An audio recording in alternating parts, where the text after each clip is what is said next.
Good morning everyone, myself Ashok Kumar Saini. हमारा YouTube channel Neelkanth nursing classes की तरफ से आपका हार्दिक अभिनंदन है।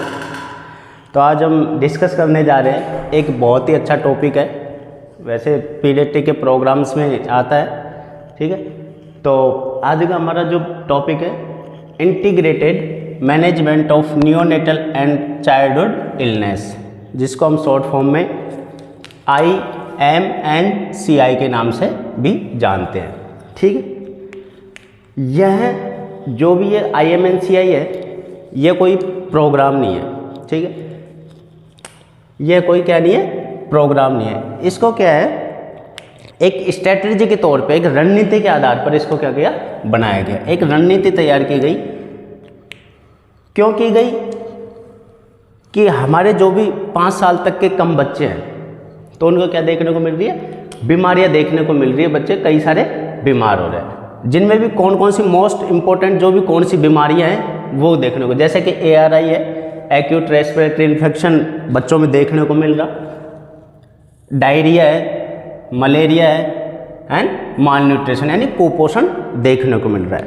यानी कि इन चीज़ों को देखते हुए हमारे यूनिसेफ एंड WHO, ये दो क्या है, अपनी एक एजेंसियाँ है, इंटरनेशनल लेवल की क्या है, एक एजेंसी है। तो इन दोनों एजेंसियों ने एक रणनीति बनाई कि बच्चे क्या हो रहे हैं, ज़्यादातर बीमार हो रहे हैं, बीमारियों से इन्फेक्टेड हो रहे हैं। जो भी कौन कौन सी बीमारी मोस्ट इंपॉर्टेंट जो बच्चों में 5 साल तक के बच्चों में देखी जाती है, वो ARI, acute respiratory infection, diarrhoea, malaria और माल न्यूट्रिशन देखने को मिल रहा है। तो यूनिसेफ, जो कि United nation international child emergency fund इसकी फुल फॉर्म, तो इन दोनों एजेंसियों ने 1995 में क्या किया, ये रणनीति तैयार कर दी। और ये रणनीति क्या कर दी, लॉन्च कर दी 1995 में, ठीक है। IMNCI रणनीति लॉन्च कर दी। इसके बाद जब इनको देखा यूनिसेफ और WHO के द्वारा कि इंडिया में ये बीमारी बच्चों में बहुत ज़्यादा देखने को मिल रही है, तो इन्होंने सोचा कि यार ये इंडिया में अगर ये बीमारी बढ़ रही है, बच्चे ज़्यादा इन्फेक्टेड हो रहे हैं, तो 2003 में ये स्ट्रेटजी है जो इंडिया में स्टार्ट कर दी इन्होंने, यूनिसेफ और WHO ने, ठीक है। उनको लगा कि इंडिया में ये बीमारियाँ ज़्यादा हो रही है। वैसे अगर देखा जाए तो पहले ये IMCI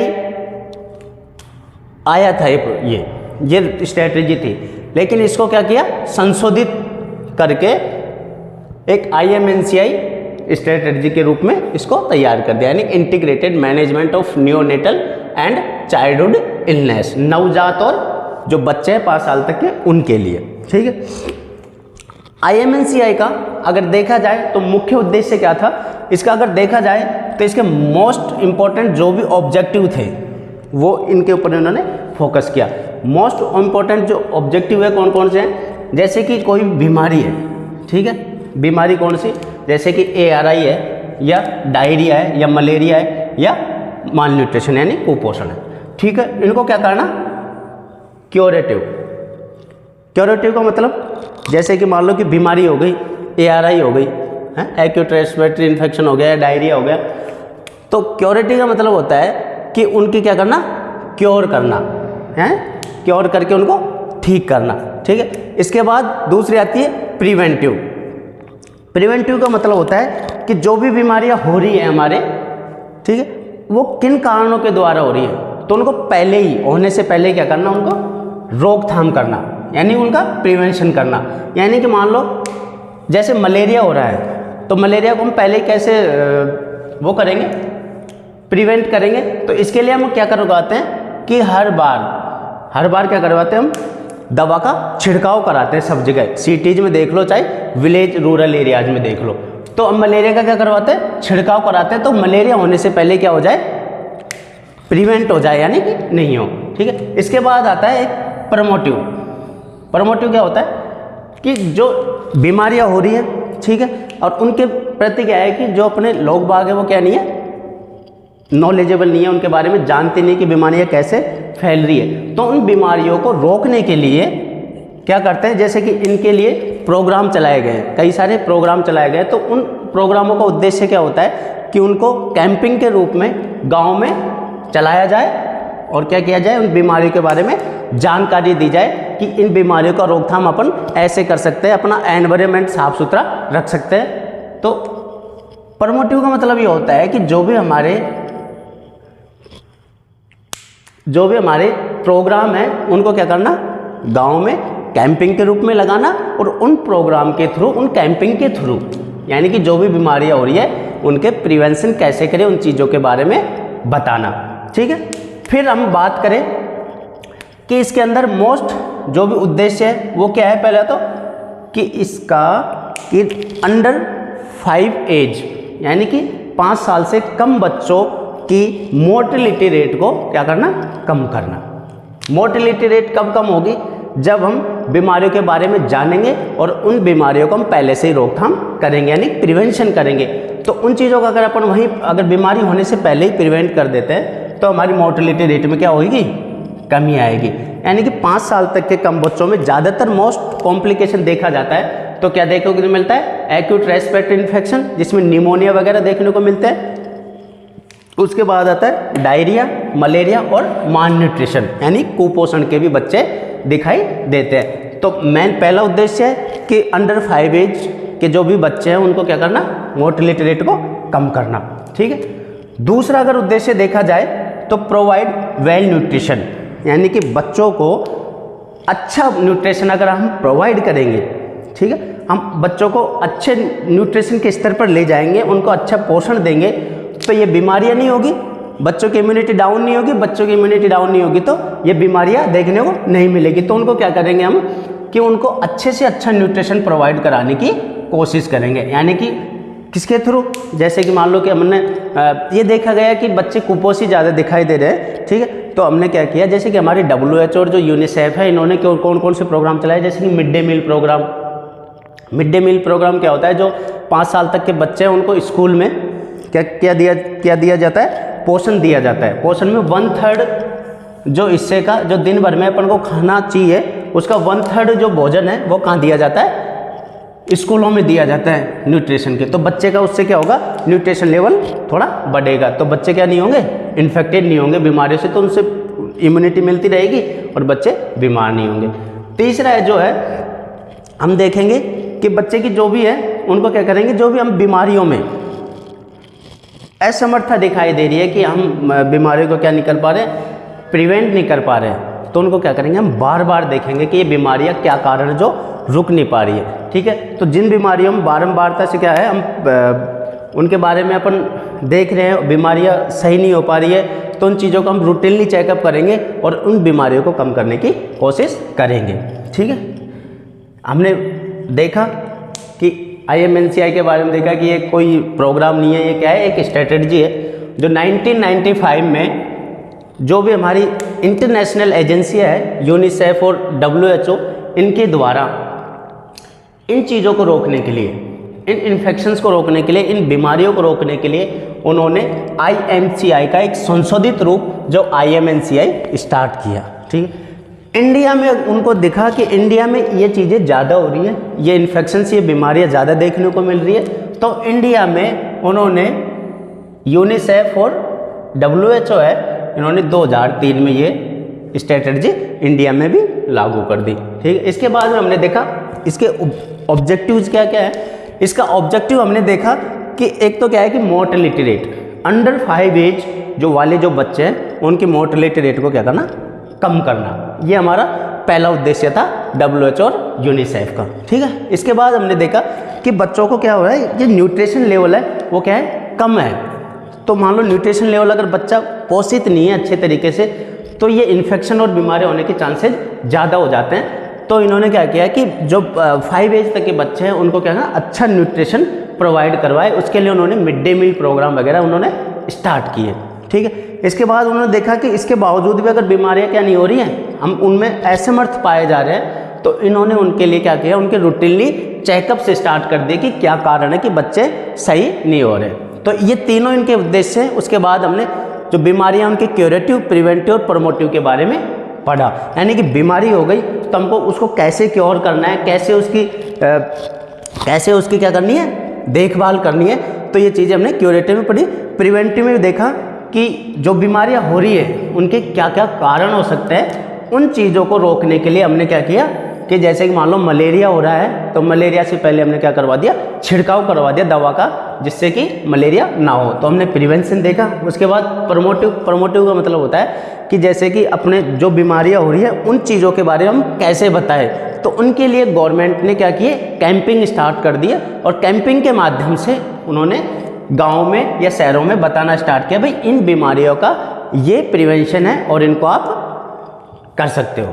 तो ये चीज़ हमने ऑब्जेक्टिव में देखी। इसके बाद आता है प्रिंसिपल्स यानी कि उनके सिद्धांत क्या क्या है। अगर सिद्धांत देखें तो हमने जो पहले सिद्धांत है उसमें देखेंगे कि जो भी बच्चे हैं उनका रूटीनली चेकअप स्टार्ट करें कि बच्चे क्यों बीमार हो रहे हैं। रूटीनली चेकअप का मतलब जैसे कि बच्चा हर बार दिखाने के लिए हॉस्पिटल में आता है तो उस बच्चे का हम क्या करेंगे, रूटीनली चेकअप हम स्टार्ट किया। तो स्टार्ट करने से क्या पता लगा कि बच्चे के कारण पता लगे कि किन कारणों से बीमारियां हो रही है। उन बीमारियों का लेवल देखा कि किस लेवल की ये बीमारी है और इसमें बच्चे को रेफरल करने की ज़रूरत है या हॉस्पिटलाइज करने की ज़रूरत है कि नहीं है। उन चीज़ों को देखने के लिए हमने क्या किया, उसका रूटीनली चेकअप करना स्टार्ट करवा दिया। रूटीनली चेकअप से पता लगेगा कि बीमारी कितनी गंभीर हो सकती है और इसके लिए रेफर करना जरूरी होता है या हॉस्पिटलाइजेशन करवाना जरूरी होता है कि नहीं होता है। ठीक है, पहला प्रिंसिपल हमने देखा। उसके बाद अगर हम देखें तो ये तो पता लगे भी गंभीरता का पता तो हम रूटीनली चेकअप से पता लगा लेंगे, लेकिन हमने देखा कि चल ये बीमारियां हो रही है उनके क्या क्या कारण हो सकते हैं। तो उन्होंने क्या किया, जब जब बच्चा हॉस्पिटल आता है रूटीनली चेकअप के लिए तो उन्होंने स्टार्ट किया कि इनका न्यूट्रिशन लेवल देखो कि इनका न्यूट्रिशन लेवल ठीक है कि नहीं है। ठीक है, इनका इम्यूनाइजेशन देखो कि इन्होंने प्रॉपर तरीके से इम्यूनाइजेशन करवाया है कि नहीं करवाया है। ठीक है, हमने क्या देखा, न्यूट्रिशन देखा प्रॉपर तरीके से, भाई बच्चा पोषित है कि नहीं है। उनका इम्यूनाइजेशन लेवल देखा कि इन्होंने प्रॉपर टाइम से इम्यूनाइजेशन करवाया कि नहीं करवाया। ठीक है, इसके बाद हम देखेंगे उनकी फीडिंग प्रॉब्लम्स यानी कि मदर है इनको ब्रेस्ट फीडिंग प्रॉपर तरीके से करवा रही है कि नहीं करवा रही है। मान लो कि यही चीज़ अगर ठीक होगी यानी कि उसका न्यूट्रिशन लेवल ठीक रहेगा, उन्होंने प्रॉपर तरीके से इम्यूनाइजेशन करवाया होगा या फीडिंग जो भी प्रॉब्लम्स है वो अगर सही होगी तो उनमें क्या बच्चा क्या नहीं देखने को मिलेगा कि वो बीमार नहीं होगा और उनकी इम्यूनिटी पावर बनी रहेगी। ठीक है, ये चीज़ें हमने कब करना स्टार्ट किया, जब बच्चा रूटीनली चेकअप पे आ रहा है और उनमें कई सारी कंडीशन देखने को मिल रही है। ठीक है, इसके बाद हमने क्या किया, जो ये इन्होंने क्या किया प्रिंसिपल के आधार पे कि जो भी बीमारियां होती है उनको क्या करें, बीमारियां हो रही है उनको क्लिनिकल साइन के रूप में बताएं कि इस बीमारी का ये क्लिनिकल साइन है, उसमें क्लिनिकल साइन है जो का प्रयोग करें। जैसे कि मान लो कोलेरा हो गया। ठीक है, कोलेरा में क्या देखने को मिलता है, राइस वाटर स्टूल। तो हमको पता लग गया कि ये कोलेरा है, यानी कि बच्चा है वो एक राइस वाटर जैसा अगर स्टूल कर रहा है तो हमको पता लगा कि बच्चे के कोलेरा देखने को मिल रहा है। ठीक है, दूसरा देखा कि बच्चे को कपकपी आ रही है, स्वेटिंग हो रही है, पसीना आ रहा है, सिवरिंग हो रही है एक तरीके से। ठीक है, तो हम देखने को मिल रहा है कि ये किसके साइन एंड सिम्टम है, मलेरिया के साइन एंड सिम्टम है। ठीक है, तो हम क्लिनिकल साइन प्रयोग कर रहे हैं यहाँ पे, तो यानी कि हम देखेंगे कि बीमारियों को हम क्या करेंगे, क्लिनिकल साइन के रूप में व्यक्त करेंगे। ठीक है, आगे देखें तो इसका active involvement of care taker for treatment, यानी कि जो भी अपन ने बच्चा पता चल गया कि बीमार है तो उसका क्या करेंगे हम, जो भी अपने फैमिली मेंबर्स होते हैं या फिर बच्चे की जो भी बंदा केयर कर रहा है, यानी जो भी व्यक्ति केयर कर रहा है तो उसको हम केयर टेकर के रूप में जानते हैं। और वो केयर टेकर क्या होना चाहिए, एक एक्टिव होना चाहिए। एक्टिव का मतलब जैसे कि उसको ये पता होना चाहिए कि ट्रीटमेंट कब कब करना है। ठीक है, उसको दवा कब कब देनी है, दवा कैसे देनी है, तो इन चीज़ों का उसको केयर टेकर को पता होना चाहिए। यानी कि इसका मतलब ये होता है कि एक केयर टेकर है वो क्या होना चाहिए, एक्टिव होना चाहिए। एक्टिव के साथ साथ वो एक वेल एजुकेटेड भी होना चाहिए। ठीक है, उसके बाद हम देखेंगे कि बीमारी हो रही है तो उसके लिए हम एक असेंशियल मेडिसिन का ही प्रयोग करेंगे। असेंशियल मेडिसिन का मतलब होता है कि जो बीमारी है उससे रिलेटेड ही हम उनको क्या देनी है, मेडिसिन प्रोवाइड करानी है। यानी कि कोई बीमारी है तो उसको उसी से रिलेटेड मेडिसिन प्रोवाइड करानी है, यानी कि अनावश्यक मेडिसिन से वो नहीं लेनी है। जो बीमारी है उससे रिलेटेड ही हम क्या करेंगे, उसका ट्रीटमेंट करेंगे, ना कि जैसे कि अपन कई बीमारियाँ हो जाती है तो हम क्या करने लग जाते हैं, घरेलू नुस्खे करने लग जाते हैं। तो उसका ये अपन को ये पता होना चाहिए कि बीमारी कितनी गंभीर हो सकती है, तो हम घरेलू नुस्खे नहीं करें, पहले उसको क्या करें, हॉस्पिटल में दिखाएं, और हॉस्पिटल में जो डॉक्टर प्रिस्क्राइब करता है जो मेडिसिन, तो उन मेडिसिनों को ही केवल हम दें। ठीक है, इसके बाद हम देखेंगे इसके मैनेजमेंट। हमने देखा, उनके ऑब्जेक्टिव देख लिए, प्रिंसिपल्स देख लिए, इसके बाद हम देखेंगे मैनेजमेंट प्रोसेस ऑफ IMNCI, यानी कि हम इसका मैनेजमेंट कैसे कर सकते हैं। ठीक है, अगर मैनेजमेंट में देखा जाए तो हमारा जो फर्स्ट पॉइंट है वो किसके रूप में आएगा, असेसमेंट ऑफ द चाइल्ड, यानी कि बच्चे का हम जो भी बीमारी है उनका असेसमेंट करके पता लगाए कि वो बीमारी क्यों है। ठीक, उसमें हम देखेंगे बच्चे के असेसमेंट में अगर फर्स्ट पॉइंट देखा जाए तो न्यूट्रिशन और इम्यूनाइजेशन, यानी कि बच्चे का पोषण स्तर या न्यूट्रिशन लेवल और इम्यूनाइजेशन स्तर कैसा है, यानी कि बच्चे को ऐसे कारणों से तो बीमारी नहीं हो रही है कि बच्चा अनइम्यूनाइज्ड हो, कि हमने उसका इम्यूनाइजेशन ही नहीं करवाया हो। ठीक है, ये देखा कि बच्चा एक तरीके से मालनरिश्ड हो, कुपोषित हो, तो उससे अगर बच्चा बीमार हो रहा हो तो हम उसका क्या देखेंगे फर्स्ट में, कि उसका न्यूट्रिशन लेवल कैसा है और इम्यूनाइजेशन लेवल कैसा है। उसके बाद हम देखते हैं कि अदर हेल्थ प्रॉब्लम्स, यानी कि कोई भी अन्य बीमारियां हैं उनकी क्या करेंगे, जांच करेंगे कि इनके अलावा कोई हेल्थ प्रॉब्लम्स तो नहीं है, यानी कि इम्यूनाइजेशन से रिलेटेड और न्यूट्रिशन से रिलेटेड इनके अलावा कोई अदर बीमारियां तो बच्चे को नहीं है। उसके लिए हम क्या करेंगे, उसकी इन्वेस्टिगेशन करेंगे। ठीक है, इन चीज़ों को देखते हुए, न्यूट्रिशन लेवल, इम्यूनाइजेशन लेवल या अदर हेल्थ प्रॉब्लम्स को देखते हुए क्या किया, हमारी जो भी एजेंसी है उन्होंने क्या किया, एक कलर कोडिंग स्टार्ट सिस्टम कर दिया, यानी कलर कोडिंग एक सिस्टम स्टार्ट किया जिसके अंदर हम क्या देखते हैं, जो भी बीमारियां हो रही हैं उसकी क्या गंभीरता है बीमारी की, यानी कि बीमारी कितनी गंभीर है और उसके लिए अपन कौन सा कलर ऐड करेंगे। ठीक है, अगर मान लो बच्चे को बीमारी हो गई, ठीक है, डिजीज हो गई कोई सी भी, तो और बच्चा इतना गंभीर है कि उसको रेफर करने की क्या है, ज़रूरत है। ठीक है, और रेफर भी कहाँ, जो बड़े लेवल के, जो भी स्टेट लेवल के या फिर बड़े लेवल के जो अस्पताल है वहाँ तक के लिए, यानी कि जैसे कि मान लो SMS है अपना, यानी कि SMS में कब जाएगा, जब अपना अगर निचले स्तर हॉस्पिटल है वो क्या कर नहीं पा रहे हैं, ट्रीटमेंट नहीं कर पा रहे हैं। अगर मान लो कि बच्चा ज़्यादा गंभीर है तो अपन उसके लिए क्या करेंगे, और उसको हॉस्पिटलाइजेशन करवाने की ज़रूरत है, हॉस्पिटलाइज करवाने, उसको एडमिट करवाने की ज़रूरत है, उसको अपन क्या, कौन सा कलर देंगे उस बीमारी को, रेड कलर, यानी कि बच्चा ज़्यादा गंभीर है और उसको हॉस्पिटलाइज या रेफर यहाँ से रेफर करने की ज़रूरत है, तो उसके लिए अपन करेंगे रेड कलर। ठीक है, इसके बाद मान लो कि हम हॉस्पिटल गए और जिस हॉस्पिटल में हम गए हैं अपने CSC लेवल, PSC लेवल उनमें गए हैं, और डॉक्टर के अगर परामर्श से ही, अगर डॉक्टर के परामर्श से अगर बच्चा ठीक हो रहा है, यहाँ के डॉक्टरों की, यानी कि अपने CSC लेवल के जो डॉक्टर हैं उनके परामर्श या उनके ट्रीटमेंट से ही अगर बच्चा ठीक हो रहा है, ठीक है, तो उसको हम क्या, कौन सा कलर कोड करेंगे, येलो कलर।